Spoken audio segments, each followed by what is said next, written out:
घोसी नवनिर्माण मंच,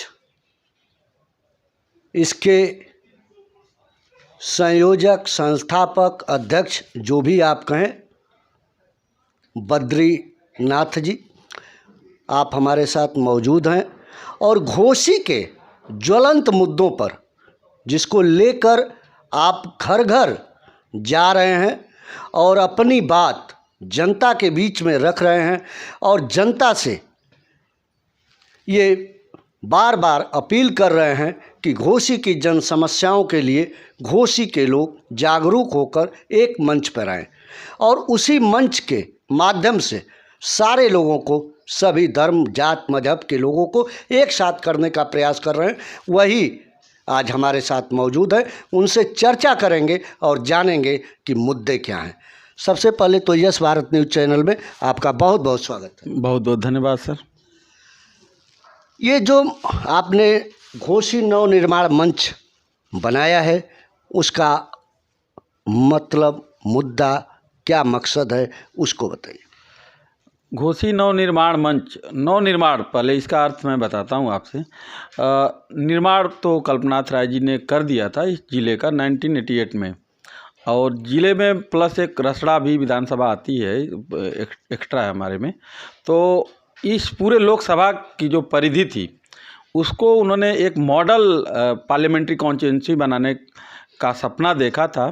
उसका स्केच भी उन्होंने डिज़ाइन किया था कि यहाँ पे वर्ल्ड क्लास सड़कें हों, अच्छी सुविधाओं वाले मल्टी स्पेशलिटीज हॉस्पिटल्स हों, अच्छे एजुकेशन इंस्टीट्यूट्स हों, खेल कूद के अच्छे इंस्टीट्यूट्स हों। इस दिशा में उन्होंने बहुत कार्य किया। इस क्षेत्र में टेलीफोन एक्सचेंज का अड्डा बनाया गया, दूरसंचार के केंद्र बनाए गए। आज देखिए बिजली कटी है, अब पता ही नहीं कब आएगी। लोग पूछ रहे हैं कि भैया क्या हो गया, कैसे हो गया। तो यहाँ पे तो चिलचिलाती ठंड में किसान सिंचाई करने के लिए, रातों में सिंचाई करने के लिए विवश है। लाइट में इतनी कटौती हो रही है। तो ये ज़िला जो है बहुत संपन्न ज़िला रहा है, अब ये ज़िला विपन्न जिलों के श्रेणी में आ चुका है। तो यही लड़ाई है। निर्माण वो हो चुका है, नव निर्माण की प्रक्रिया अधूरी है। मतलब इसको सिंगापुर बनाने का जो सपना देखा गया है हमारे नेता श्रद्धेय कल्पनाथ राय जी के द्वारा, उस सपने को पूरा करने के लिए सभी जाति और धर्म को एकजुट किया जा रहा है। पार्टियों ने ये डर दिखाया है कि अरे पार्टियों के पास एक वोट बैंक है, अरे पार्टियां हमारे वोट से अपना वोट बैंक बनाती हैं। तो इन पार्टियों के द्वारा जो एजेंडा सेट किया गया कि ये बिरादरी इनके पास है, ये जाति इनके पास है, नहीं, पूरे घोसी लोकसभा की सारी जनता किसी एक मंच पर आए और इन पार्टियों के द्वारा सेट किए गए एजेंडे के आगे विकासवादी एजेंडे के लिए काम करे। लोग इसमें भाईचारे के साथ रहें, अपने धर्म को मानें, अपने जाति की मान्यताओं के साथ जिएं, लेकिन घोसी का डेवलपमेंट होता रहे, ये चीज़ सुनिश्चित करने के लिए हम लोगों ने मंच बनाया है। इस मंच की एक अनुपम विशेषता यही है, इसमें सभी जाति, सभी धर्म को एक साथ लेकर और घोसी लोकसभा का सर्वांगीण विकास करने का सपना हमने सजोया है, जैसा हमारे नेता श्रद्धेय कल्पनाथ राय जी ने किया था। ऐसा नहीं कि मैं नया काम कर रहा हूँ और मैं बहुत इंटेलिजेंट आदमी हूँ, नहीं, हमारे जनता की जो ज़रूरतें थी उन ज़रूरतों को पूरा करने में ये बाहरी सांसद और निरंकुश सांसद कोई भूमिका नहीं अदा कर पाए, इसलिए इस आवाज़ को उठाने की ज़रूरत पड़ी और जनता की तरफ से ये डिमांड थी। हम लोग दिन भर इस ऑफिस उस ऑफिस, इस तहसील उस ब्लॉक जागते और चक्कर लगाते, कोई काम नहीं होता, जनता का कोई पैरवीकार नहीं, और जनता का जो पैरवी करने वाला उसको नेता बनने का अवसर नहीं।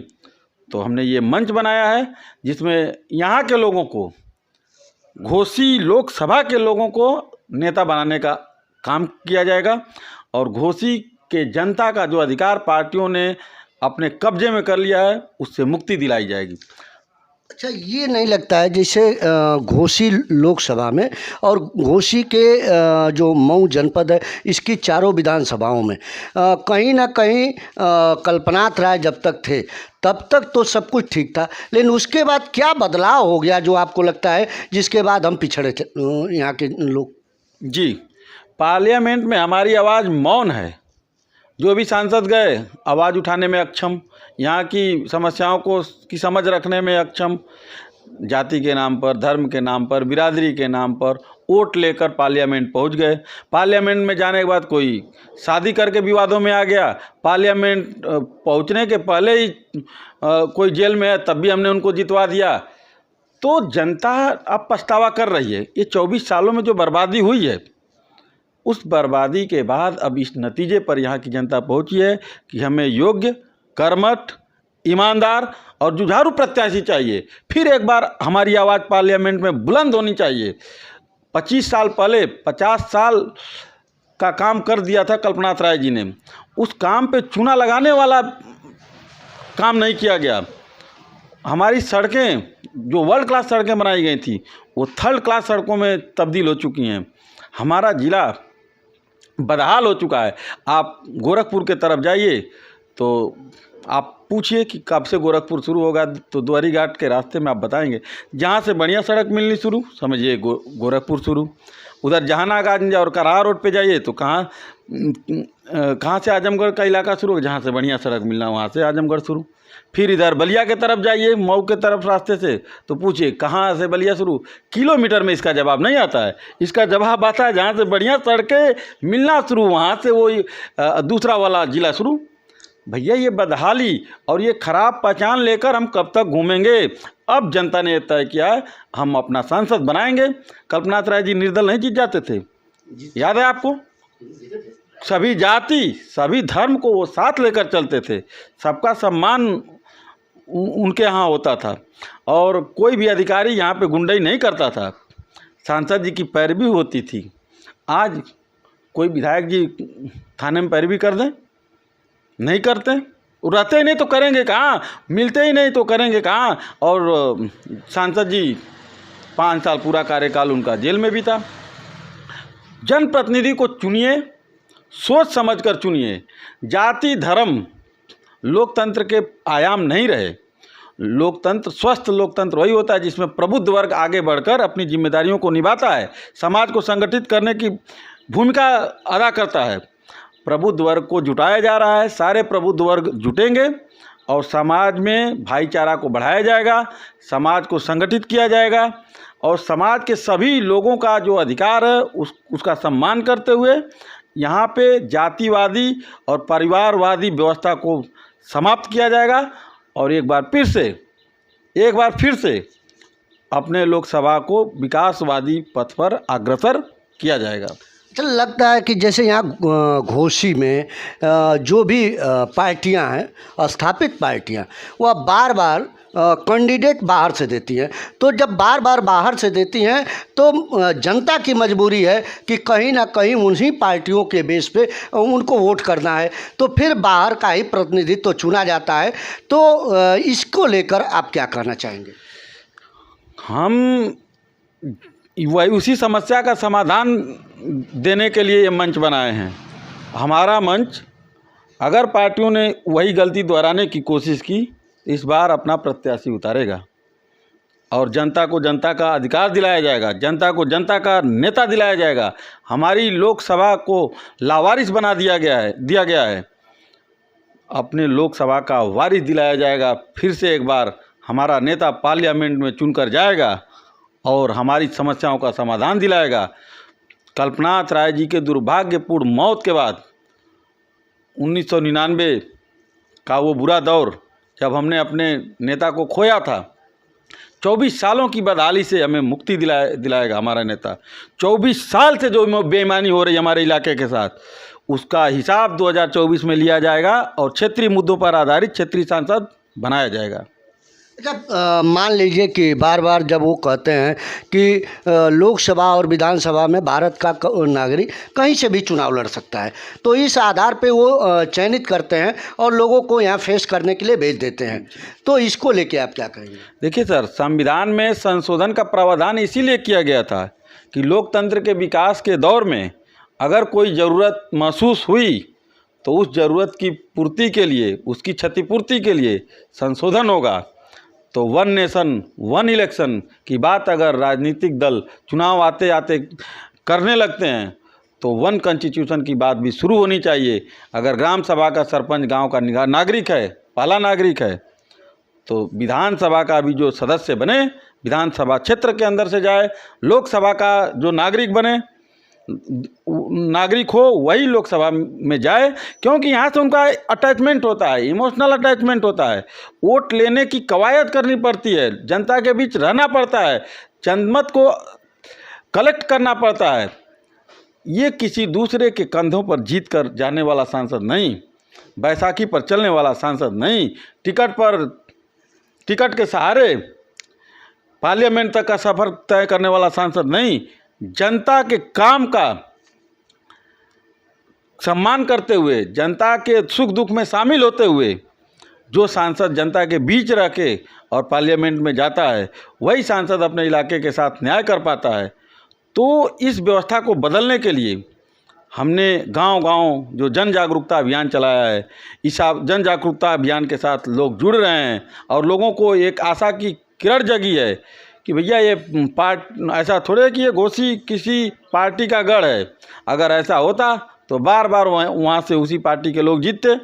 यहाँ तो कभी बसपा जीतती है, कभी भाजपा जीतती है, कभी कांग्रेस जीतती थी, कभी कम्युनिस्ट पार्टी के भी सांसद होते थे, कभी समता पार्टी के होते थे, जनता दल के होते थे। ये किसी का गढ़ नहीं है, ये घोसी के जनता का गढ़ है। इस गढ़ को कोई ध्वस्त नहीं कर सकता। जनता ने ईमानदारी से इन पार्टियों को वोट दिया, जाति बिरादरी के नाम पर वोट दिया गया, लेकिन इनके हिस्से का जो विकास था उन जातिवादी पार्टियों ने अपने इलाके में कराया और हमारे यहाँ की जातियों को विकास के मामले में पीछे धकेल दिया। कोई कहता है कि ये इस बिरादरी की पार्टी हैं। उस बिरादरी की जब सरकार आई तो वहाँ पे गाज़ियाबाद, गौतम बुद्ध नगर, नोएडा और ग्रेटर नोएडा में विकास की गंगा बहाई गई। 2 किलोमीटर पर इंजीनियरिंग कॉलेज, 3 किलोमीटर पर फैक्ट्री लगाई गई। ऐसी व्यवस्था बनाई गई कि हमारे लोग घरों में ताले बंद कर वहाँ पे पढ़ने गए तो किराएदार बने, अगर वहाँ के फैक्ट्रियों में मालिक का मजदूरी करने गए तो भी किराएदार बने। इस व्यवस्था में हमारे लोगों को मजदूर और किराएदार बनाया गया और उनके लोगों को मकान मालिक और फैक्ट्री मालिक बनाया गया।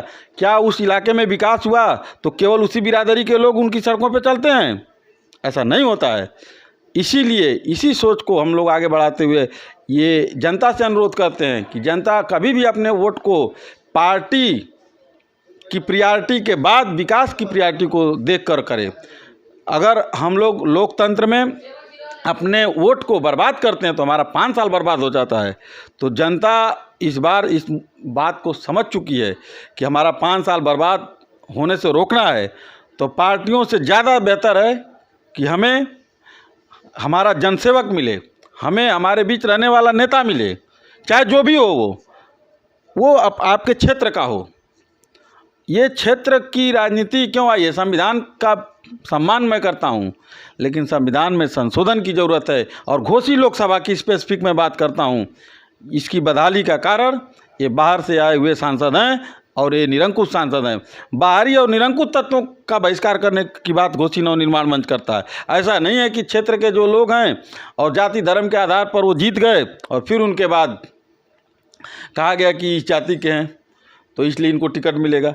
अरे जाति की व्यवस्था को देखिए, कौन सा आदमी किस व्यवस्था को चला सकता है। अगर वो पार्लियामेंट में गया और वो पार्लियामेंट में हमारे मुद्दों को नहीं उठा पाया, ये देखिए 24 गंभीर मुद्दे हैं जो हमने घोसी के 24 सवाल के रूप में उठाया है। ये 24 गंभीर मुद्दे हैं, हर विधानसभाओं में समस्याएं हैं। हमारे लोगों को बूथ अध्यक्ष बनाया जाएगा, विधानसभा अध्यक्ष बनाया जाएगा, जिला अध्यक्ष बनाया जाएगा, लेकिन विधायक और सांसद नहीं बनने दिया जाएगा। ये कहाँ का न्याय है? ये न्याय की लड़ाई है। न्याय युद्ध में जनता जब सामने आती है तो बड़ी बड़ी व्यवस्थाएं ध्वस्त हो जाती हैं। फ्रांस की क्रांति, रूस की क्रांति, ब्रिटेन की क्रांति, चीन की क्रांति एक लैंडमार्क्स सेट कर चुकी हैं। अब घोसी की क्रांति होगी और जनता अपना अधिकार इन पार्टियों के यहाँ जो गिरवी रखा गया है उसको वापस लेगी और अपना नेता बनाएगी। विकास के मुद्दे में जैसे अभी इस समय जो है एक तरफ बनारस में माननीय प्रधानमंत्री जी हैं और एक तरफ गोरखपुर में योगी आदित्यनाथ और बीच में मऊ जो ए.के. शर्मा के कंधों पे टहलाया जा रहा है, लेकिन विकास का पहिया जहाँ का तहाँ रुका है। इसको लेकर आप क्या कहेंगे? देखिए सर, जब से ये सरकार आई है हमारे इलाके में तो कोई विकास नहीं दिख रहा है और उसके पहले वाली सरकारों में भी हमारे यहाँ कोई विकास नहीं हुआ। तो हमारे घोसी के साथ अन्याय हुआ है। गोरखपुर में 6 लेन सड़क बन रही है, एम्स भी वहीं बनाया गया, मेडिकल कॉलेज ऑलरेडी है, महाराणा प्रताप पॉलिटेक्निक कॉलेज वहीं पे है, गीडा कॉरिडोर का एक्सटेंशन किया जा रहा है, फिर फर्टिलाइज़र कारखाने का एक्सटेंशन किया जा रहा है, स्पोर्ट्स कॉलेज वहीं पे बनाया जा रहा है, नौका विहार वहीं पे बनाया गया जहाँ पे हज़ारों पर्यटक रोज़ आते हैं, 10,000 ठेला वाला कमाता है। अरे कुछ तो दे दीजिए हमें भी। हमारा मांगने वाला नहीं है, हमारा समस्या उठाने वाला सांसद नहीं पैदा हो रहा है। पार्लियामेंट में हमारी आवाज़ मौन है, इसलिए हमारे यहाँ कुछ नहीं मिला।